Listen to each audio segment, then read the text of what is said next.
So welcome to tonight's third lesson in our series. Tonight, I want to spend some time speaking about the pros and cons of authority, of imposing authority upon children, upon our children specifically. And I want to look for some of the good, the bad, the ugly of authority, the pros and cons, and see where we might glean some insight from Torah, Judaism, in this very, very delicate and difficult topic.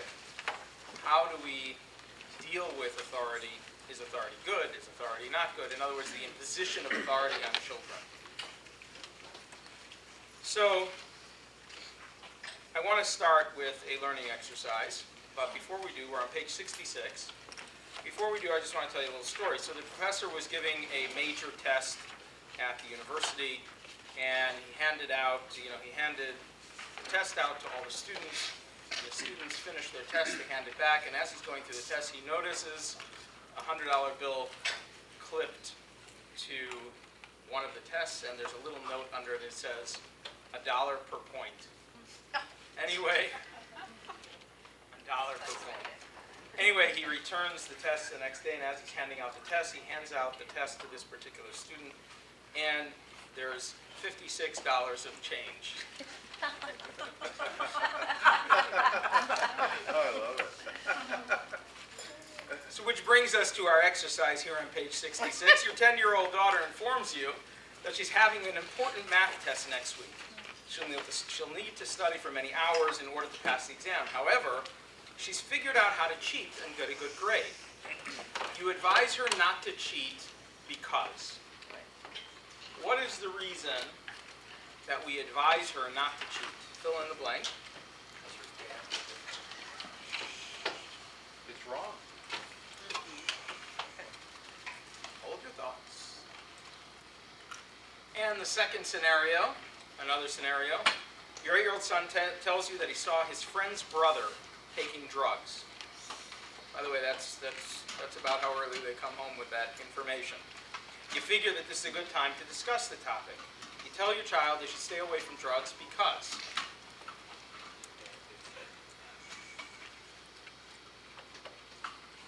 All right, so we're going to take a minute to fill that in, and we're going to get back to these ideas in a moment. Last week we started with the story of the previous Rebbe and his father's education of him. We actually ran out of time in terms of going back and sort of re-examining it after the information that we had received, but hopefully there was enough information there to look at that story again and to understand why and how the father spoke as he did. Tonight I want to start again with a story from the previous Rebbe and his father's education of him. But just as as an introduction, it is Jewish custom that as soon as we wake up in the morning, first thing, as soon as we have our first conscious moment, we recite a prayer. That prayer is called the Modeh Ani. Modeh Ani, we thank God for returning our soul to us and to returning us to life. Now, the custom in Chabad circles is actually, it's very unusual. Most people are not aware of this. And it's actually, it seems perhaps like from some other, we actually say the prayer like this. So, like literally half laying in bed, say the prayer like this. Modeh Ani lefanecha. So most people don't know that. So this is the Chabad custom. So this is an introduction to the following story in text 1. I'm going to ask for a volunteer to read, please. Bernie, I'm going to ask you to start. When I was taught But you got to speak up. We got to hear you. When I was taught to recite Modeh Ani, I was told to put my hands together, bow my head, and say Modeh Ani. When I was a little older, but still a young child, I asked my father, why when we say Modeh Ani do we put our hands together and bow our head? He answered me, we need to do so as we are told without asking why.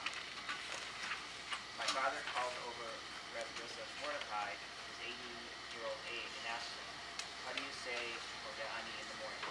He replied, I put my hands together and bow my head. My father asked him further, "Why do you do it that way?" Rabbi Yosef Mordechai answered, "I don't know. When I was a small child, that's what I was taught to do." "See," my father told me, "he does it because that's what his father taught him. And before him was Moses and Abraham, the first Jews. You need to do without asking why. This is the embodiment of true education." Good, I like the faces. So, what are the advantages? This is exactly what I want. I want some discussion around this for a few minutes here. So what are the advantages of such a form of education saying, this is how we do it, and what are the disadvantages? So please, jump right in. Yes, go ahead. I always really kind of saw that as the difference between, like, for example, the Catholic Church and Judaism. The Catholic Church, you just do it, you don't ask why. I have Catholic friends, that's what they tell me. But Jews were supposed to ask why. Jews were supposed to ask why, so this seems actually like the antithesis to what I experienced Judaism to be. Okay, good. That's why I like Judaism, because you're supposed to ask why. So you don't like this Judaism. Go ahead. I think a kid who does it because his father did it and his father did it, you feel like you're part of something special. And you get to connect to something that you're... But the kid was asking. Right. The kid was asking. He was asking. No, I mean, I agree. I see that, like, my father, puts on his stone every day, and his father did. And I totally see the value in that. It's just still nice to know why. Okay. We're asking, though, about, I'm not asking why the child asked. I'm asking what the response of the father. Is that a valid response? Is there any advantage to this? Is there a disadvantage to this? Yes, Marilyn? I mean, I could probably argue either, Go for it. disadvantage and advantage, but I mean, my instinct is the disadvantage is it speaks to just indoctrination and a sense of doing and not understanding, which will in time, So Jeremiah's talking about? not resonate and may be lost. Okay. Because I think that when we understand, we connect, and it will stick with us longer. And we Anybody can see any change. advantage in this? Yeah, go ahead, Stuart. Well, there's just certain things, if a child is young, I mean, if things come to my mind, two things. One is, kid wants to run out in the street, and you don't let him. I said, well, why? You can explain what, or I remember when my mom used to tell me when I was this high, is that you don't date out of the faith. I'd say, why? And she'll say, well, I'll give you why. I'll give you why. But the point is that I think at a certain age, as a parent, there's certain things that have to just be given out of faith. Again, I remember when you're talking about with kosher, why there's certain commandments that we were never told why. It's just out of faith that you did those things. And there's some things as a kid, they have to have the faith in you that you're telling them, and they're not really at the point where you have to delve into why. They just have to obey for something. So you see that as an advantage from time to time to tell a child, do it just because this is the way we do it. At a certain age, at a certain point. Certain age, certain point. Certain Good. age, certain point. Okay, one or two more comments. Yes, Nadine? I'm not sure that I agree with it, but we did say it's Mount Sinai, Na'aseh V'Nishma. Okay. So, I mean, that's a reason. All right, we're going to talk about that a little bit later. Good. Anybody else? Last comment? No. Okay. So, can you think of a time as a parent when you were asked a similar question? And how did you respond? Was there any time that you ever responded like this? Anytime you said, Because I told you so? Because I said so? anytime? Every day. How's that working out for you? Want to know the truth? No, not right now. Doesn't seem to work very well. I remember the first time he said to, when Avi, our oldest, was young, he said, when I say no, no. And we both looked at each other and thought that would come out of our mouth. It's such an odd, it wasn't effective And I'm at all. sure he trembled, Yeah. he quaked in No, fear. no. He still is. Yeah, Yeah. right. Yeah. All right. So, as parents, we're very often, very frequently, we're presented by our children with the why question. And these whys, they just seem to, why? Why this? Why that? Why everything? And sometimes we have good answers, and sometimes we don't have such great answers for them on the spot, also depending on age, depending on circumstances, depending on when, where, and how. So even when we do have a good answer, sometimes providing that answer can lead to a long, protracted, sort of a back and forth, a debate, whether or not this makes sense or not. Well, you think this makes sense, but I, being the child here, all of 4 years old, disagree, or 14 years old, or 44 years old, whatever. It doesn't end. There's this constant back and forth. As little children, it might be, how come, why does mom always get the front seat? Why do I have to go to bed now when my sibling can stay up all night? How come she got the new phone? This is real, by the way. This actually, in my home, all this has happened. I can't believe we have to go visit Grandma and Grandpa again. There's that. There's all. Why? So, what's the appropriate way to handle these questions? So it seems as if the Rebbe Rashab, in this particular story, the previous Rebbe's father, he advocated a do-as-I-say approach.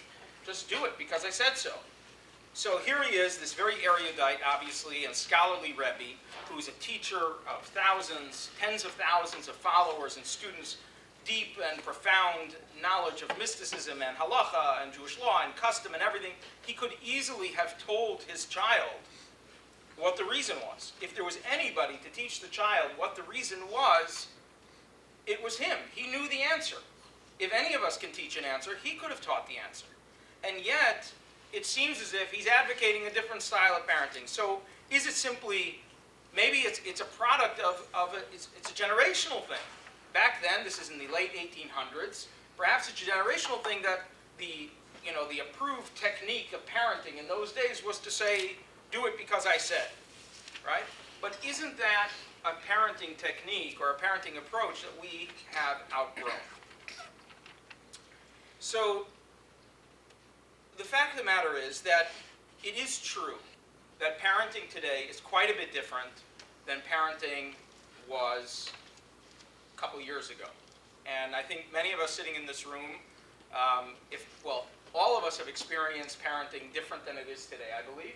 Some of us have experienced parenting radically different than it is today out there. And I just want to take a look at some of the very, very obvious and apparent differences. And there are many, but I want to focus on a couple of them. So actually, maybe I'll ask you, so what are some of the differences in the way that parenting works in terms of authority,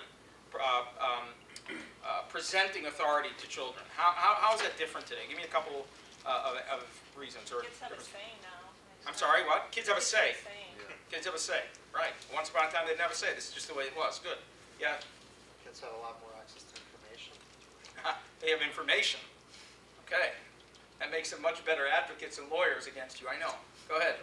Social mores have changed. We can't spank and hit, at least not in a public way that people know about. At least not, don't leave marks. Don't leave marks. Don't be marked. I mean, serious, like all those things, like a belt, a brush, I don't think so. Like seriously. Right. things Those were some serious those were techniques like, once upon a time. that were not considered abusive. Those were not considered abusive back in, the day. So, I It's think remarkable that's that people changed. survived that. Yeah. Did they work though? Huh? Did they work? Did it work? Right. That's the question. Well, it doesn't matter. Don't think of it. Don't trust me. Don't go there. They have access to too much information.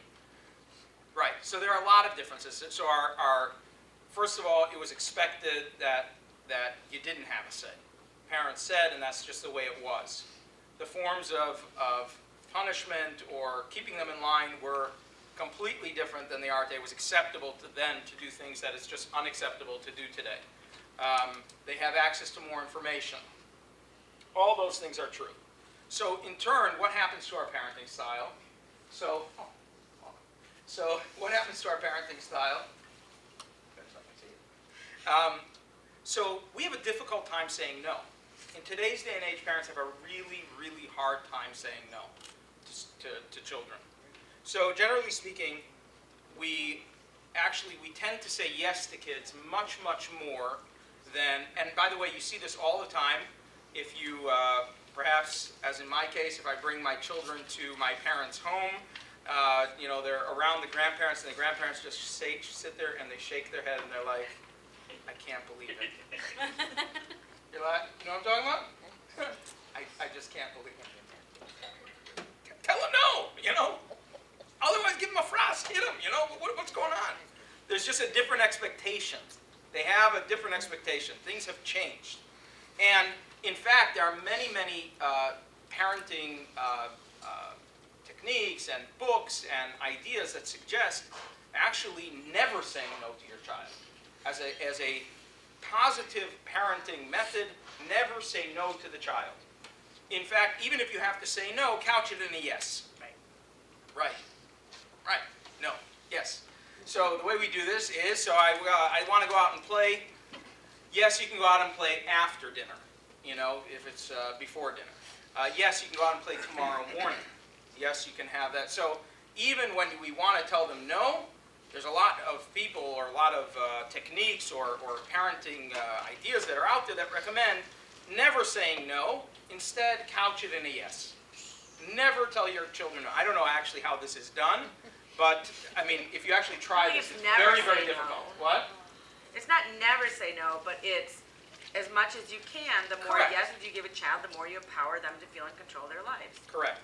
One thing that wasn't brought up that I thought was interesting, everything seems, with kids, it seems like there are so many conditions that you can kind of blame things on with the kid, like, oh, he has ADHD, or he's hypersensitive, and so from a parenting style, it's like a cop-out to having to do maybe some of the, whatever, because we can kind of blame it on something else. on something else. That's on a interesting. condition. That's very interesting. So we've come up with all kinds of conditions to excuse ourselves why our children misbehave. And there may There may be some validity be to some it. truth, but nonetheless, It surely takes us off the hook. yeah, and it didn't seem like we had that, at least when I was a kid. So. Right.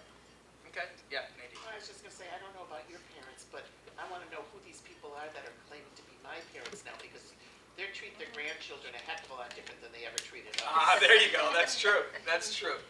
And they've also learned, only when it comes to the grandchildren, they've learned. Right.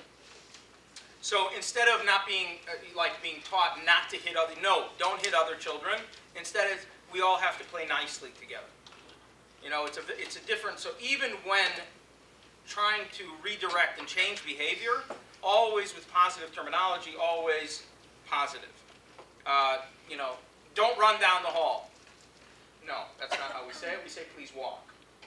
It's a very different kind of stuff. Another thing that happens today that, as you mentioned, didn't happen once upon a time was choices. Choices.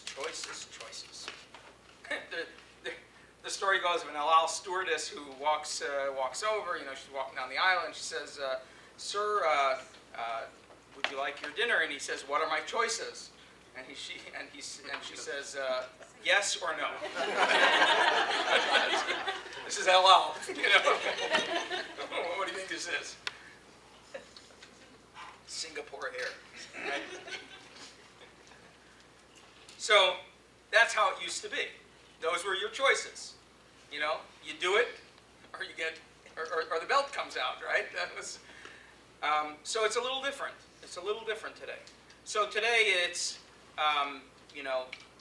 what kind? Actually, let's take a look at this reading over here in text 2, which describes this in how to land your kid in therapy. Patty, would you read for us, please? 69. I never said to my son, here's your grilled cheese sandwich. I'd say, do you want the grilled cheese or the fish sticks? On a Saturday, I'd say, do you want to go to the park or the beach? Sometimes if my preschooler was having a meltdown over the fact that we had to go to the grocery store, instead of swooping him up and wrestling him into the car, I'd give him a choice.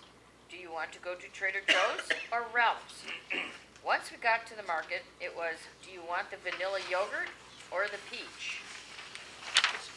When I was my son's age, I didn't routinely get to choose my menu or where to go on weekends, and the friends I asked say they didn't either.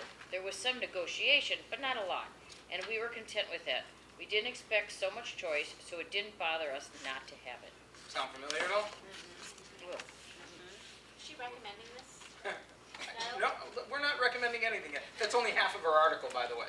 There's another half to this. But let's see where this goes. The title of the article is How to Land Your Marriage. So, Well, we don't know though. I'm only giving you an excerpt, so it's not really fair. Don't jump to conclusions. Another difference. Another major difference. Therapy's good these days, so it's a positive. Another difference. Okay, so we understand, I think most of us understand, that there's a difference, there's a gulf, particularly as children are younger, and even as they grow older for quite some time, definitely as teenagers, there's a gulf. There's a big difference between our emotional and our emotional intelligence and our intelligence and our ability to make, wise choices. There is a difference between our ability to do that and their ability. We are more evolved, more developed, wiser, older, more experienced, all of those things. So there's a gap between their understanding and our understanding. So today, I think, let's talk about 3 different methods to deal with this gap. So one method is to try to fill that gap by explaining to the children as much as we possibly can in language that they can possibly understand what it is we're thinking and why we're thinking it, right? To fill that gap with as much information as possible so that they can begin to understand what we understand, right? Why? Well, let me explain to you. Here's how it works. And we fill in that gap, okay? Another parent, perhaps, maybe these are, parents of once upon a time, they don't want to fill that gap at all. They actually want to maintain that gap. And they say, maybe those are the ones who say, well, this is the way it is. I'm older than you. I understand more than you. And this is what mom said, this is what dad said, and this is the way it ought to be. I am wiser. I am smarter. You are young, inexperienced, etc. So to keep that gap nice and big and in front of us and hanging there and leave it as is. Of course, then there are parents who are not quite sure which one of these to do. And no matter what they do, everything they do, if they explain too much or if they explain not enough, they're questioning themselves and second-guessing themselves constantly. Did I do the right thing? Did I do the wrong thing? Did I give them too much information, not enough information? Did I impose my will on them too much, too little? And they go and they continually rethink and replay these conversations and this discussion and this interaction constantly over and over and over again. And they're full of guilt. They're laden with guilt over, did I do it right, or maybe it's my fault and I've done something wrong. And I don't think that's just a few of us. I think that a lot of us go through different phases of this, particularly if a child ends up doing something we don't particularly like, and now we start blaming ourselves and beating ourselves on the chest, and we did something wrong, perhaps. So when it comes to rules that are set by parents, children want to know why. Sometimes it's a simple question of curiosity, like this story of Rabbi Yosef Yitzchak that we read. He wanted to understand. He wasn't saying, I'm not going to do it. He wanted to understand what's the reason, why is it that our custom is to do it this way. Sometimes it's a challenge, though, to parents' authority, and that's, I think, what we react more to. So when we say, go clean up your room, so very often the child will say, why? Which the why really is, why do I have to clean my room? It's not just why, please give me, it's why do I have to do it? I don't really feel like doing that. Why do I have to come home by 11 o'clock? Why do I have to do this and not that? So there's a challenge really to the parent's authority in why are you putting down these rules on me? I don't feel that they are necessary, that they're valid, or whatever. So today I think it's fair to say that we engage in far more explanation, far more explaining why we're thinking, why our decision is the way it is, far more than our parents. As we said before, our parents, they said this is the way it was. There was no questioning why.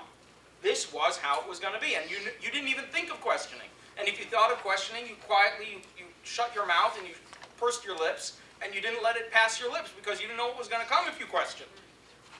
And so, it was, basically the answer was going to be, and you knew the answer was going to be because I said so. There was no other answer. That was the only answer.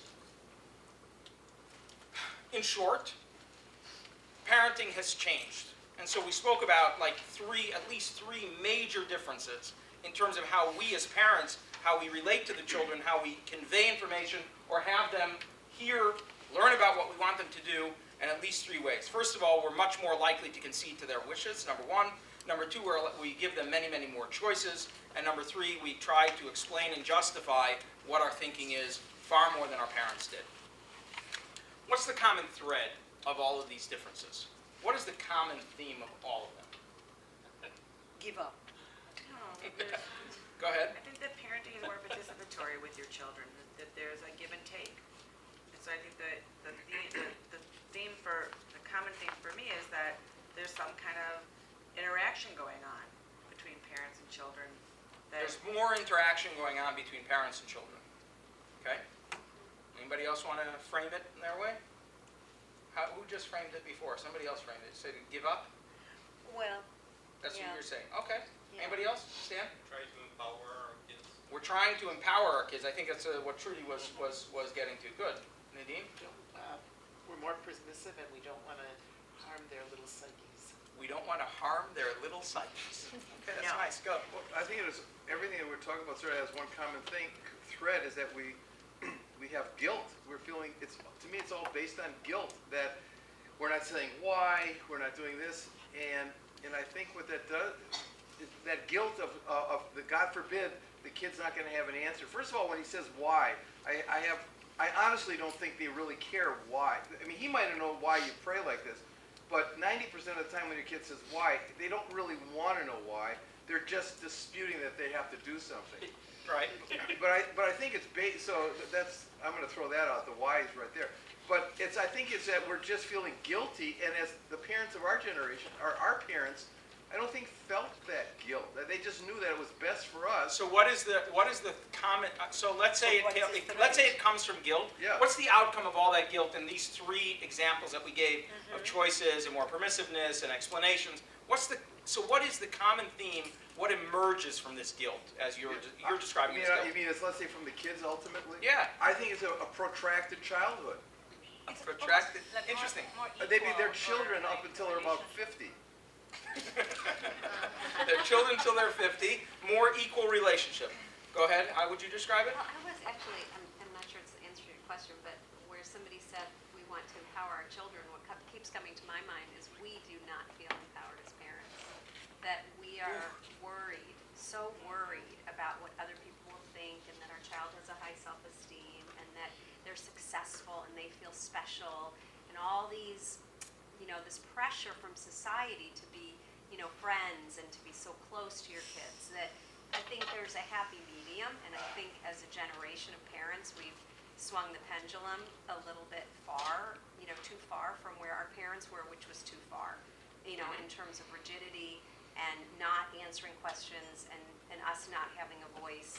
So now we've swung the pendulum the other way, and now what happens is we feel less empowered as parents and more almost dependent on the child for that feedback, for that liking or whatever. That's one way to, I want to try to, I think that perhaps, maybe even, I'm hearing like 2 different, some people are emphasizing the pros, the positives of this approach, others are emphasizing the negatives of it, and I think that both of them together, it's fair to say that what's happening, the idea, there is less parental authority than there used to be.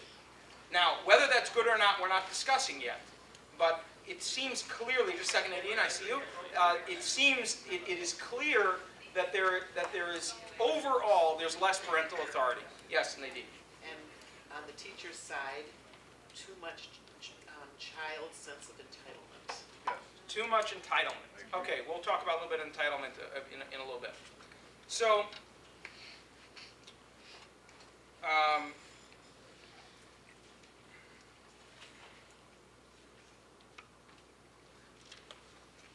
the story goes of a dad who won like a toy, an advanced toy at some auction.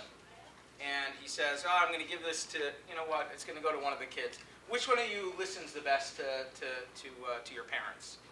And they kind of look at him quietly and they don't say anything. He says, who doesn't talk back to mom? And they kind of all slump over, all 5 kids, they slump over and they say, all right, Dad, I guess you get it.